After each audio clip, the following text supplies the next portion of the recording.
वज़ीर आज़म शहबाज शरीफ ने पिम्स अस्पताल में आग लगने के वाक़े पर बरहमी का इजहार करते हुए वफाकी सेक्रेटरी सेहत असलम गौरी को ओहदे से हटा दिया है। पिम्स अस्पताल में नौमौलूद बच्चों की हलाकत के मामले पर वज़ीर आज़म शहबाज शरीफ की ज़ेर सदारत आला सतह का हंगामी इजलास हो रहा है। वज़ीर आज़म शहबाज शरीफ ने इजलास में मुतालिक अफसरान पर शदीद बरहमी का इजहार किया।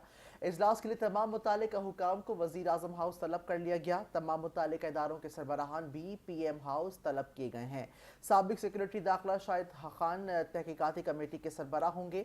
दीगर मेंबरान में secretary establishment doctor barrister Naveel Awan शामिल हैं। दूसरी जानिब ज़िला इंतज़ामिया ने भी वाक़े की इंक्वायरी के लिए एडिशनल डिप्टी कमिश्नर की सरबराही में 8 रुकनी कमेटी तश्कील दी है। इंक्वायरी कमेटी आग लगने की वजूहात का तयन करेगी। इंक्वायरी कमेटी के सरबराही एडिशनल डिप्टी कमिश्नर जनरल करेंगे, जबकि कमेटी में कैपिटल इमरजेंसी सर्विसेज के DG और SP सिटी भी शामिल हैं। असिस्टेंट कमिश्नर I9 और DGCDA भी कमेटी में शामिल, जबकि ISCO और पिम्स अस्पताल के अफसरान को भी कमेटी में शामिल कर लिया गया है। इंक्वायरी कमेटी तहकीकात के बाद 24 घंटे में रिपोर्ट पेश करेगी।